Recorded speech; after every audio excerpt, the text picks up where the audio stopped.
Y para empeorar esta situación, estamos siendo testigos de la gran incertidumbre política, económica, social, militar, religiosa y cultural que nos rodea.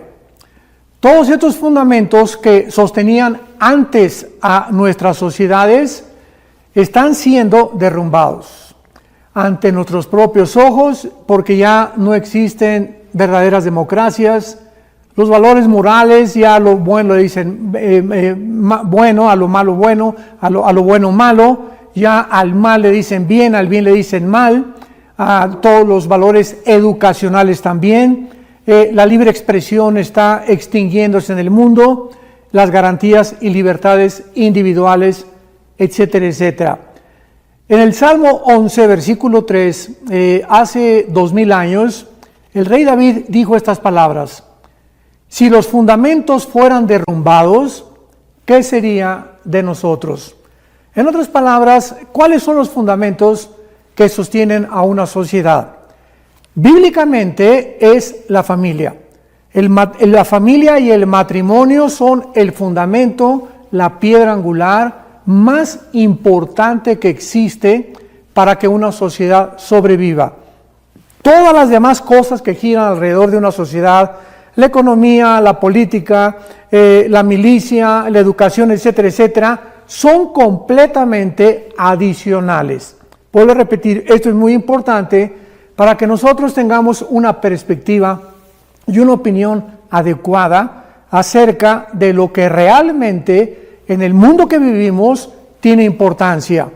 Entonces, cuando estos valores familiares, cuando la familia es completamente dividida, redefinida, donde la familia ya no es un hombre, una mujer con sus hijos, donde el matrimonio ya no es entre un hombre, una mujer, donde ya se autoriza ahora que pues la persona que se llame Raquel puede llamarse Luis, y el que se llame Jorge se puede cambiar el nombre a Paquita. Y cuando esto ya es institucionalizado, y cuando ya se decreta o se legisla dentro de muchos gobiernos y naciones como algo normal, es cuando nos hemos dado cuenta que es el síntoma de descomposición social más grande que puede existir. Entonces, es interesante que nosotros podamos saber que también hay millones de cristianos desinformados. Así como el mundo alrededor, como Jesucristo dijo, los gentiles buscan todas estas cosas, siempre el poder, el control, el dinero, la fama, etcétera, etcétera. Pero nosotros como pueblo de Dios tenemos otra perspectiva, porque no somos ciudadanos de este mundo. Estamos esperando, como dice en Hebreos 11, los grandes héroes de la fe, que ellos confesaron que eran peregrinos, extranjeros, y las promesas de Dios las veían desde lejos, creyéndolo y testificando de que esperaban una patria mucho mejor. El cristiano es este tipo de persona, una persona que sabe perfectamente bien que todo a nuestro alrededor se va a derrumbar, que no puede sostenerse porque se encuentra detrás de todo lo que nosotros estamos viendo, la mano pecaminosa, la fragilidad con la cual nosotros hemos nacido como seres humanos.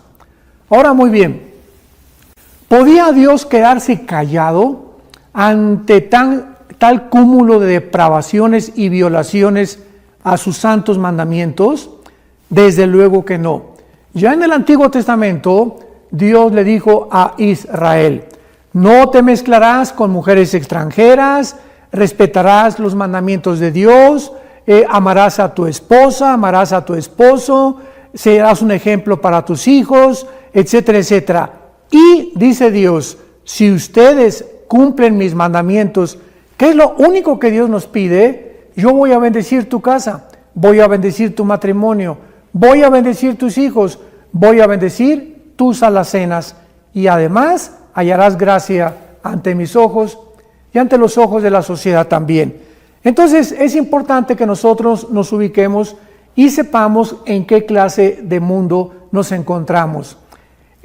capítulo 24 del libro de Isaías, en el Antiguo Testamento, encontramos estas palabras escritas hace 2700 años. Veamos de qué forma hace 2700 años el profeta Isaías anunció la descomposición a la que el ser humano llegaría.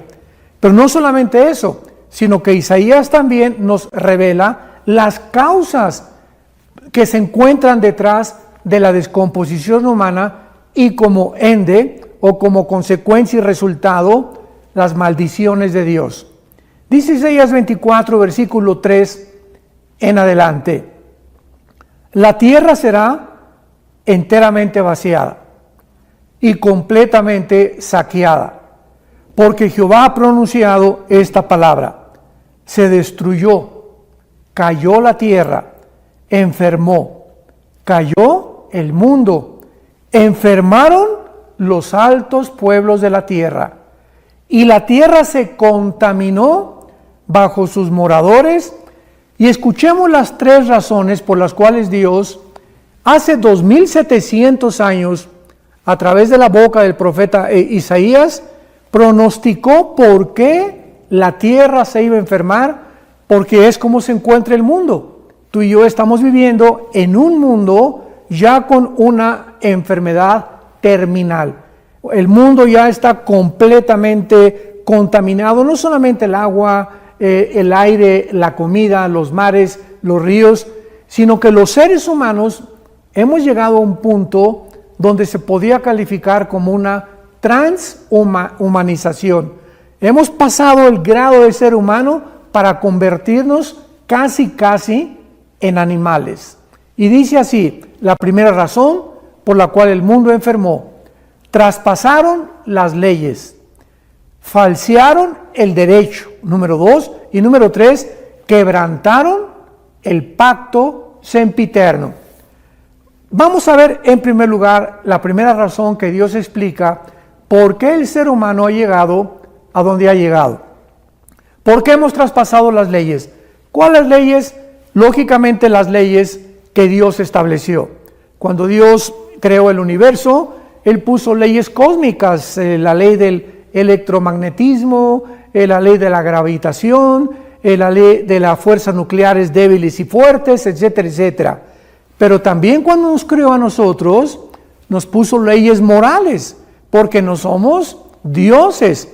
Entonces es lógico, ¿verdad?, que Dios nos pone fronteras y líneas donde nos dice: no cometerás inmoralidad, no traspasarás estas leyes que yo te he puesto, porque si tú traspasas las leyes, en este caso físicas, por ejemplo, vas manejando, ¿y para qué sirven los semáforos o las luces rojas y amarillas o verdes que el gobierno nos pone?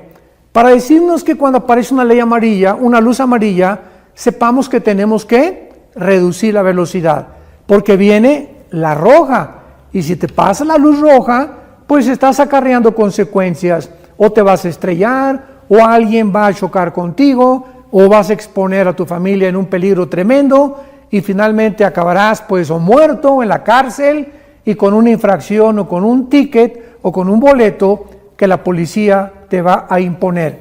Entonces, así como hay leyes en todos lados, tanto universales como físicas y gubernamentales, hay leyes morales. Y estas leyes morales las hemos traspasado. Es impresionante a dónde el mundo ha llegado actualmente. En segundo lugar, dice la Biblia que falsearon el derecho. ¿A qué derecho está Dios hablando? Bueno, Dios está mencionando que Dios puso presidentes, vicepresidentes, monarcas en las monarquías. Desde luego Dios puso gobernantes, puso generales en el ejército, puso jueces, puso diputados, y en todo gobierno tiene que haber un panorama muy claro acerca del gobierno. Hay el gobierno judicial, el gobierno legislativo, ¿verdad?, etcétera, etcétera.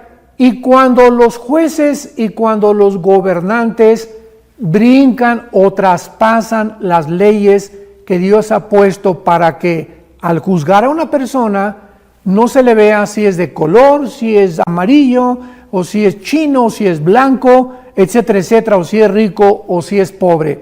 Esto es lo que Jesucristo está dándonos a entender. El ser humano ha falseado el derecho. Las injusticias que hay en la mayor parte de los juzgados a nivel mundial son absolutamente abominables a los ojos de Dios. Y finalmente, en tercer lugar, Dios dice que la tercera razón por la cual la maldición vino a la tierra fue precisamente porque, dice Dios, quebrantaron el pacto sempiterno. Y este es el más importante de todos. ¿De qué pacto está hablando Dios? Porque Dios hizo un pacto con Abraham, Dios hizo un pacto, el pacto davídico de los 10 mandamientos en el monte Sinaí, Dios hizo el pacto mosaico también, y así todos estos pactos, ahorita estamos bajo el pacto de sangre que Dios hizo con la nación de Israel, Hebreos capítulo 8, pero este pacto sempiterno, ¿cuál es y qué importancia Dios le da en la Biblia? Vamos a abrir el libro en Malaquías, en el libro de Malaquías en el Antiguo Testamento, que es el último de los libros antes de que comience el Nuevo Testamento, y veamos lo que hace 2500 años este profeta escribió. Malaquías 2, versículo 3 al versículo 15. Dios le está hablando a los líderes de Israel en su despedida. Y después de Malaquías pasaron 400 años sin que Dios le dirigiera la palabra a la nación de Israel, hasta que la primera voz que se oyó fue la de Juan el Bautista. Entonces, entre Malaquías y la apertura del Nuevo Testamento, pasaron 400 años en silencio, porque es el más grande de los juicios de Dios. Cuando Dios ya no habla, cuando ya Dios no nos dirige su palabra, es la tragedia más grande que puede el mundo atravesar. Y dice Malaquías 2, versículo 3 en adelante: esta vez, le está hablando a los líderes, harán cubrir el altar de Jehová de lágrimas, de llanto y de clamor. Así que no miraré más a su ofrenda para aceptarla con gusto de vuestra mano. Mas dirán, ¿por qué?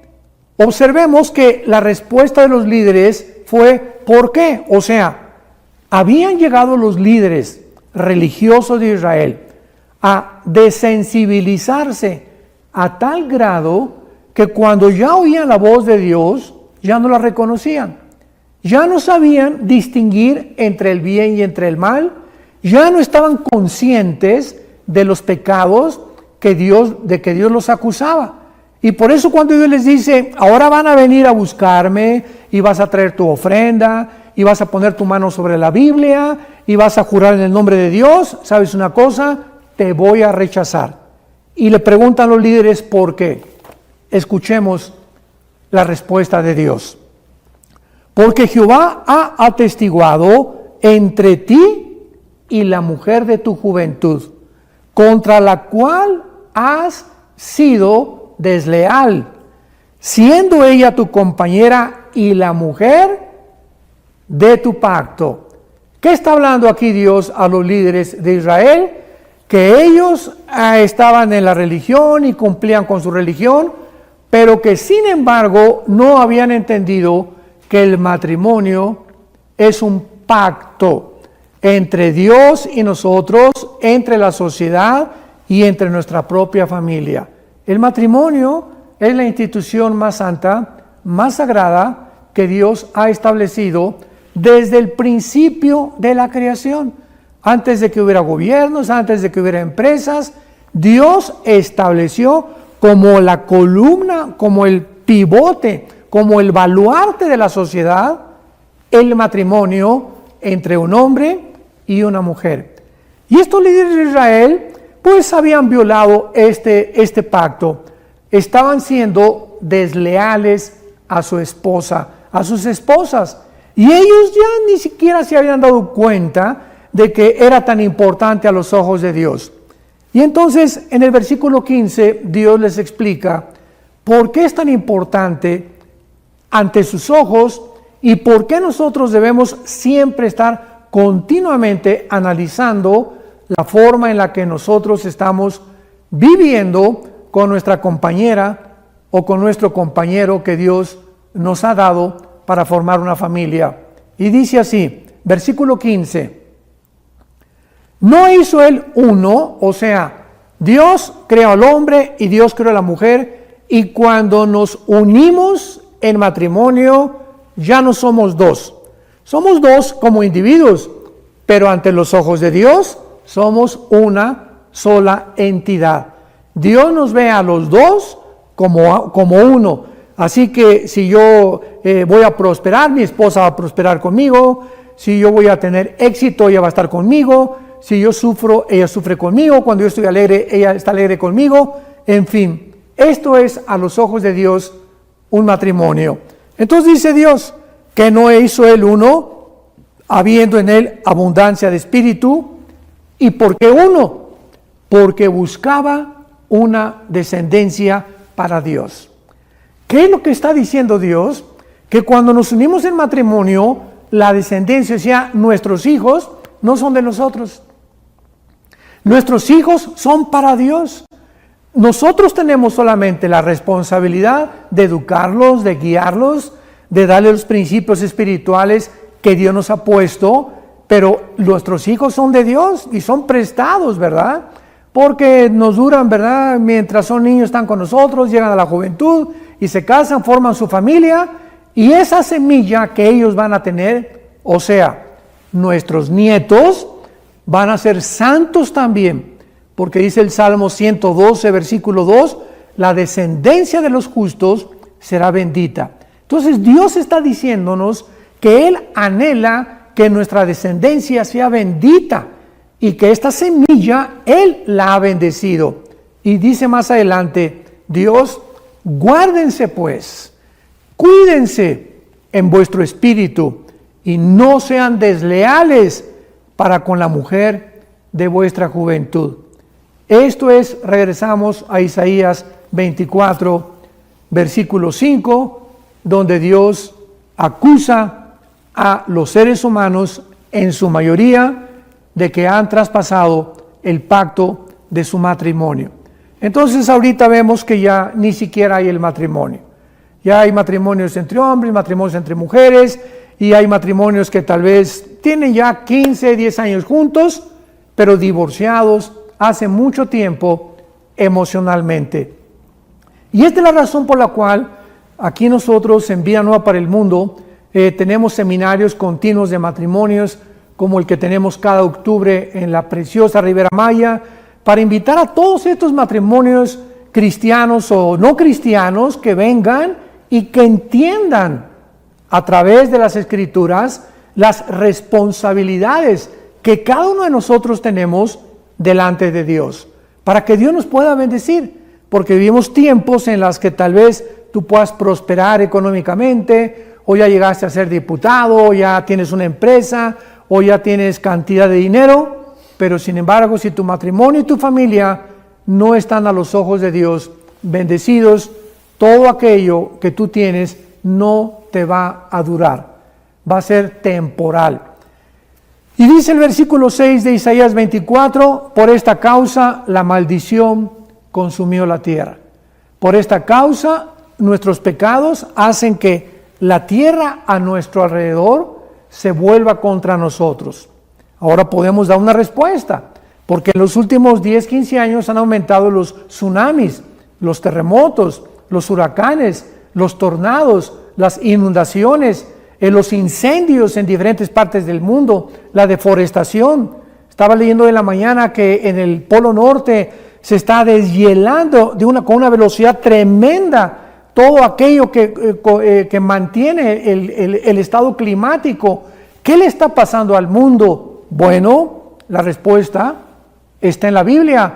El pecado del ser humano, la forma como estamos viviendo, hace que la naturaleza se vuelva en contra de nosotros. Entonces, Dios no se puede quedar callado. Dice Gálatas capítulo 6, el apóstol Pablo en el Nuevo Testamento, lo que sembramos, lo tenemos que recoger. Y la cosecha que tenemos ahorita alrededor es simplemente lo que en los últimos años hemos venido sembrando. Destrucción, divorcios, inmoralidad, lucha contra las leyes de Dios, rebelión contra el gobierno, contra las autoridades, y no es posible que podamos creer que vamos a seguir disfrutando las bendiciones de Dios. Dice en el capítulo 17 de Lucas, el Señor Jesucristo, comparando Jesucristo ahora la antesala de su venida con dos tiempos del pasado. Cristo comparó y dijo, la última generación, o sea, la que tú y yo estamos viviendo, Cristo dijo, será como dos generaciones que tuvo lugar en el pasado. Uno, en los tiempos de Noé, en el diluvio, y dos, en los tiempos de Lot. Así que Dios quiere que pongamos atención a estas dos generaciones del pasado para que sepamos y las podamos comparar si de alguna manera se relacionan con nosotros en el siglo XXI. Dice Lucas 17, versículo 26, y aquí es Jesucristo el que está hablando. Como en los días de Noé, así también será en los días del Hijo del Hombre. O sea, Jesucristo está diciendo, algo que sucedió en esta generación se va a volver a repetir. Como en los días de ¿quién? No de Abraham, no de David, no de Sansón, no de Salomón, no de Esther, no, como en los días de Noé. ¿Qué pasó en los días de Noé? ¿Qué está pasando en nuestra generación? Cristo lo dice, versículo 27. Comían, bebían y se casaban y se daban en casamiento hasta el día en que entró Noé en el arca y vino el diluvio y los destruyó a todos. Un momento, veamos que nos dice, en los tiempos de Noé todos fornicaban, todos eran unos degenerados, todos eran unos borrachos, parranderos y jugadores. Por eso vino el diluvio y se los llevó a todos. No dice eso, ¿verdad? Cristo no está mencionando pecados. ¿Comer es pecado? De ninguna manera. Bebían, beber es pecado, tampoco es pecado. Y se casaban y se daban en casamiento. El matrimonio es santo y bendito a los ojos de Dios. ¿Por qué Jesús entonces escoge estas actividades de los seres humanos para compararlas con la generación en la que nosotros estamos viviendo? Pero acuérdense lo que Jesucristo dijo, y no entendieron. Ahí está la clave, o sea, la generación actual, vivimos, comemos y nos casamos. ¿Cuál es el pecado? Que todo esto lo estamos haciendo sin tomar a Dios en cuenta. O sea, tú puedes vivir y decir, yo bebo, me caso, no hay ningún problema, pero se nos olvida y tenemos que entender, por eso Jesús dijo, y no entendieron, que la vida es más que la comida, más que beber, más que trabajar, más que estar buscando un bienestar. La vida es la palabra de Dios. Jesucristo dijo en Juan 17:3, esta es la vida eterna, que te conozcan. Vivir es conocer a Dios. Y todas las demás actividades que hagamos son secundarias. No tienen importancia porque cuando muramos, lo único que va a prevalecer es si tú en esta vida alimentaste tu espíritu, le entregaste tu vida a Jesucristo y descubriste en esta vida que era un colegio, una escuela, una preparación que Dios nos está dando para la vida eterna que Él nos ha preparado. Entonces, esto es lo que Jesucristo dijo respecto a los días de Noé, pero abordemos ahora los días de Lot. Versículo 28. Asimismo como sucedió en los días de Lot. Y vuelve otra vez Jesucristo a decir las mismas características. Comían, bebían, compraban, vendían, plantaban, edificaban, mas el día en que Lot salió de Sodoma, llovió del cielo fuego y azufre y los destruyó a todos. Así será el día en que el Hijo del Hombre se manifieste. En aquel día, el que esté en la azotea y sus bienes en casa, no descienda a tomarlos, y el que en el campo asimismo no vuelva atrás. Pero atención, viene el último versículo que Jesucristo nos advierte. Acuérdense de la mujer de Lot. Esta historia de Lot la encontramos en Génesis 19, en el Antiguo Testamento. Y recordamos que cuando los ángeles llegaron a sacar a Lot y a su familia, los sodomitas, dice la Biblia, desde el más pequeño hasta el más grande, estaban en relaciones homosexuales. Ya para ellos las mujeres no servían para nada. Al grado que cuando Dios saca a Lot de Sodoma, recordamos que le fue a hablar a su familia y les dijo, viene el juicio de Dios, vámonos, salgámonos. Y los familiares de Lot creyeron que Lot se estaba burlando de ellos. O sea, el testimonio de Lot tampoco era tan bueno. Y finalmente Lot pudo sacar de Sodoma y los ángeles casi los arrastraron a Lot, a su esposa y a sus 2 hijas. Y cuando salieron de Sodoma, vemos nosotros que cayó sobre Sodoma y Gomorra, que fueron las 2 ciudades, de ahí viene la palabra sodomita u homosexual. Cayó el fuego porque Dios no podía permitir que la genética humana y que el matrimonio continuara degenerándose y pervirtiéndose. Entonces, al salir, los ángeles les dijeron, no volteen atrás. O sea, salgan sin voltear atrás. Y acordémonos que en Génesis 19, la esposa de Lot no resistió la tentación y volteó para atrás. O sea, quería ver por última vez la ciudad donde ella había venido y tal vez supuestamente ella disfrutado. ¿Y qué le pasó a la mujer de Lot? Se volvió estatua de sal.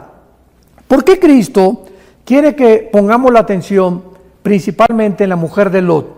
Bueno, en Mateo capítulo 5, Jesucristo dijo, ustedes son la sal de la tierra. Y sabemos que la sal sirve para preservar la comida. En la carne tú le pones sal y te dura más tiempo. Pero si la comida no es salada, no puede durar el tiempo que podría durar. Entonces, de esta manera, nosotros, como la sal de la tierra, no vamos a acabar con la maldad nosotros. Porque la maldad, hasta que Cristo venga, Él la va a terminar. Estamos aquí para impedir, para preservar que la maldad no avance tan fuerte como podría avanzar. Tu testimonio en la escuela hará muchísimo, como tú no te imaginas, ante todos los amigos que tienes alrededor. Porque vas a ser diferente a los demás y de alguna manera estás impidiendo que se contamine más rápidamente o que se contagien más almas humanas con tantas barbaridades que vemos. Tú en tu despacho de abogados, en tu clínica de médicos, en el hospital donde tú trabajas, en fin, donde quiera que estemos, en la familia, estamos impidiendo con nuestro testimonio, con la vida de santidad que podemos nosotros vivir, que la maldad se multiplique. Y cuando Jesucristo dice que la mujer de Lot se convirtió en estatua de sal, está diciéndonos lo siguiente, que cuando Él venga va a haber cantidad de cristianos convertidos en estatuas de sal. O sea, ahí van a estar, pero jamás hablaron, jamás testificaron y siempre con los ojos como la mujer de Lot en el mundo. Yo hay cristianos que les pregunto, ¿tú quisieras que venga Cristo mañana? Y dicen, bueno, es que tengo muchos planes todavía y yo quisiera, ¿verdad?, todavía gozarme un poco más, etcétera, etcétera, porque de alguna manera aman el mundo. Y hay otros como a Pablo que le preguntaron, oye, ¿qué preferías, seguir viviendo o morir? Y Pablo contestó, si me quedo viviendo y es para la obra de Cristo, prefiero no morir. Pero si muriera, es ganancia, porque es mucho mejor la muerte para nosotros que seguir en este mundo de sufrimientos, de lágrimas, de tristezas, de decepciones, de frustraciones, etcétera, etcétera. Entonces, esto es muy importante porque actualmente estamos viviendo una época en el mundo donde hay un grupo de cristianos que han comenzado a enseñar que el mundo va a mejorar. Esto lo vamos a continuar en la próxima estudio, que el mundo va a mejorar, que el cristiano va a establecer el reino de Dios, que va a haber un gran avivamiento antes de la tribulación. Y la Biblia en ninguna parte enseña estas barbaridades. Por eso se llama la teología del reino y de la prosperidad. Muchos creen que los Estados Unidos se van a levantar con un avivamiento futuro, Argentina para Cristo, México para Cristo, y estas barbaridades solamente pueden tener una base hasta Apocalipsis 22, cuando las naciones, ya gobernando Cristo con David como vicerregente en Jerusalén, van a ser gobernadas por Dios. Pero antes de que venga Cristo, no hay tal cosa como México, o sea, que una nación entera se vaya a convertir, o un avivamiento nacional. Los avivamientos que vamos a tener antes de que Cristo regrese serán pequeños. Y en cada iglesia cristiana hay siempre un remanente de cristianos fieles, y hay un avivamiento en familias, en pequeñas localidades, pero la Biblia no habla que habrá un avivamiento antes de que Cristo regrese. Gracias a Dios que la mayoría de los cristianos estamos convencidos que nos encontramos viviendo en los últimos tiempos descritos en la Biblia, porque el Señor nos advirtió claramente, Mateo 24, Marcos capítulo 13, Lucas capítulo 21, en los últimos tiempos vendrán terremotos, nación contra nación, pestes, etcétera, etcétera. Y Cristo nos dijo, en los últimos tiempos vendrán los avivamientos más grandes de la historia. Él no quiso ser deshonesto con nosotros y nos advirtió, cuando vean estas cosas, cuando vean el regreso de Jerusalén, que es la higuera, Mateo 24, 32, entonces sepan que no pasará una generación sin que estas cosas acontezcan. Pero este grupo o esta falsa teología del reino y de la prosperidad ha hecho precisamente creer a muchas personas y a muchos cristianos también, ¿verdad?, que vendrán tiempos mejores, y a través de este grupo especial de creyentes, las instituciones gubernamentales serán puestas bajo la autoridad de Dios. Nosotros vamos a establecer en el mundo el reino de Dios, y esto lo agregamos a otra falsa teología que se llama el preterismo. Preterismo significa del pasado, que enseña que todas las profecías ya se cumplieron cuando el general Tito de Roma invadió Jerusalén en el año 70, y ahí se cumplió lo que Jesucristo estaba diciendo en Mateo 24, y que las profecías del Apocalipsis ya se cumplieron también. Todas estas barbaridades, ¿verdad?, no tienen absolutamente más que una torcedura de las Escrituras, que la semana 70 de Daniel ya se cumplió. O sea, esto ya es inaudito, porque esta semana 70 de Daniel simplemente tenemos que recordar lo que el ángel le dijo a Daniel. Desde la orden de reconstruir Jerusalén hasta el Mesías habrá 483 años, no días, y aunque fueran días no podrían coincidir tampoco. Y en segundo lugar, dentro de la semana 70 de Daniel se profetiza que Israel se va a convertir, cosa que no hemos visto todavía. ¿Cuándo se va a convertir Israel? Romanos 9, Romanos 10 y Romanos 11. Estas personas del preterismo arrancan estas páginas para poder acoplarse a su teología estas falsas enseñanzas. Pero todo esto ha sucedido con esta falsa teología del reino y de la prosperidad, en la cual todos nosotros tenemos que tener muchísimo cuidado, porque si no lo tenemos, vamos a poder caer en falsas esperanzas, y nuestra esperanza no es la tribulación y el anticristo. Nuestra esperanza, y en lo que podemos ser confortados, es que estamos esperando la bienaventurada esperanza y la manifestación gloriosa de Jesucristo en los aires, cuando Él venga y nos saque del mundo mientras pasa la gran tribulación, y ahí en el cielo, mientras hay los 7 años de tribulación, estaremos, 1 Corintios capítulo 3, Romanos 14, 10, en el tribunal de Cristo, donde estaremos siendo juzgados no por nuestra salvación, sino por las obras que hicimos mientras estábamos en el cuerpo. 2 Corintios 5, 10, porque es necesario que comparezcamos los cristianos ante el tribunal de Cristo para que recibamos según hicimos cuando estábamos en el cuerpo. Y después del tribunal está en capítulo 19 del Apocalipsis las voces del Cordero, y claramente las bodas del Cordero están antes de la segunda venida de Jesucristo en el capítulo 19 del Apocalipsis.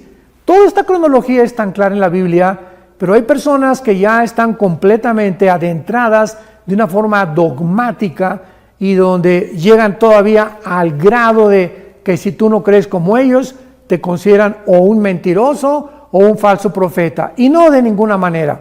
Estos que profesan la teología del reino son hermanos de nosotros, muchos de nosotros.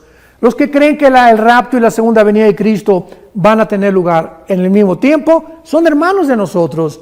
Y no estamos hablando mal de ellos, respetamos sus personas, estamos hablando de que han abrazado una doctrina, una teología completamente equivocada, que va a hacerlos que vayan a desviarse y a desviar también a sus seguidores. Y Dios nos ha puesto para trazar bien la palabra de verdad. Que Dios te bendiga y vamos a continuar con esta falsa teología del reino y de la prosperidad, y por la cual en los últimos años hemos visto a tal cantidad de líderes cristianos cayendo porque creyeron que eso era lo más importante en su vida cristiana. Que Dios te bendiga y que tengas mucha paz.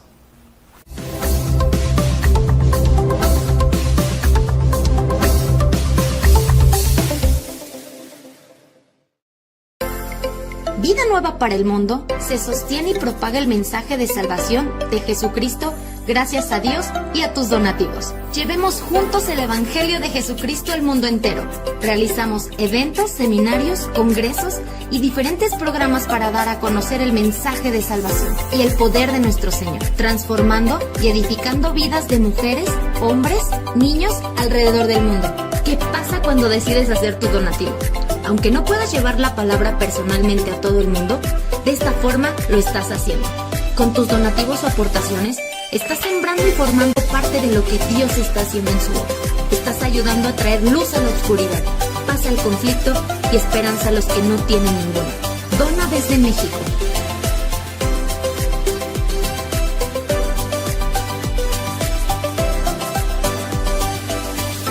Dona desde Estados Unidos.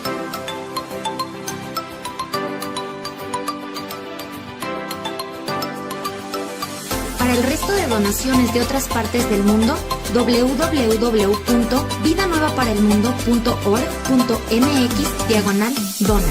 Estamos cumpliendo la gran comisión. Por tanto, vayan y hagan discípulos a todas las naciones, bautizándolos en el nombre del Padre, del Hijo y del Espíritu Santo, enseñándoles que guarden todas las cosas que les he mandado. Y he aquí que yo estoy con ustedes todos los días hasta el fin del mundo.